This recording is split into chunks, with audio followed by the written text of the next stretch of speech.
I know that we as soldiers in that area, see, we knew that the Germans were being beaten severely by the Russians, and the Russians were doing a real good job in pushing them back.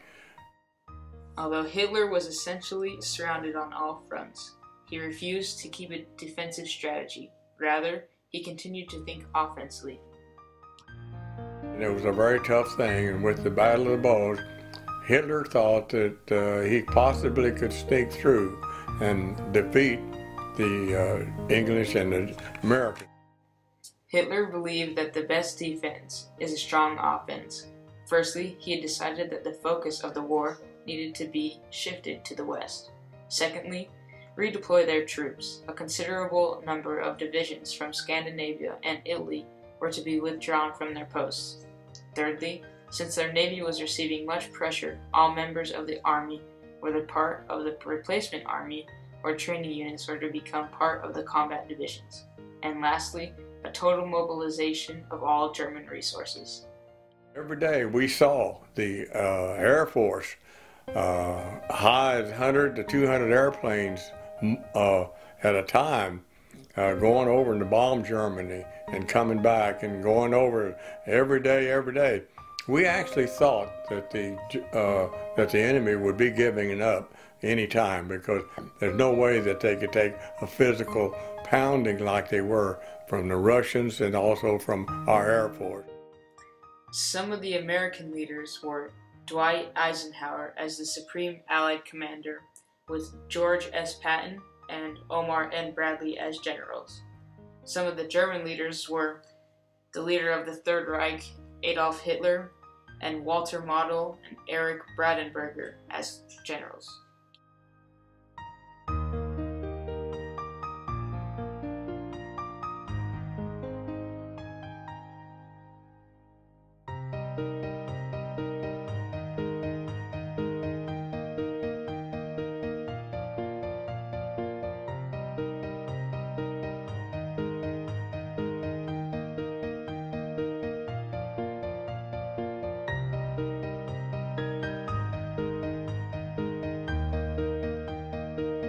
Anytime you're in combat, you're scared.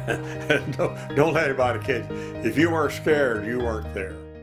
The Battle of the Bulge became the bloodiest battle ever to involve American troops and resulted in 19,000 American dead, mostly during the first few days of the battle. German advances created a bulge in the Allied lines, thus giving the battle its name. After significant advances, the Germans were effectively stalled by December 24th, and the Americans began their counterattack. By the end of January, the battle was essentially over. Many experienced German units were shattered or depleted of personnel and equipment. The Luftwaffe took terrible losses and was, for all practical purposes, broken. Most German army reserves were expended, and the forces drawn from the Eastern Front for the battle were lost, leaving the forces facing the Russians greatly weakened as well. The German military never recovered from this loss and were steadily pushed back on both fronts until the end of the war. The Allies pressed their advantage following the battle. By the beginning of February 1945, the lines were roughly where they had been in December 1944. In early February, the Allies launched an attack all along the Western Front. The German losses in the battle were critical in several respects. The last of the German reserves were now gone, and the remaining German forces in the west were being pushed back to the defense of the Siegfried Line. The initial success of Hitler's Ardennes offensive, launched the 16th of December 1944, prompted Churchill to ask Stalin on the 6th of January 1945 for Soviet assistance to relieve the pressure by way of an immediate offensive. On Friday, the 12th of January, the Soviets began a massive Vistula Oder offensive, planned to begin on the 20th of January.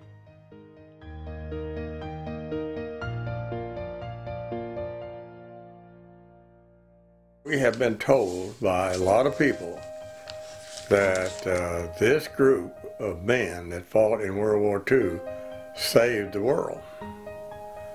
And I never thought of it that way, but I think it helped.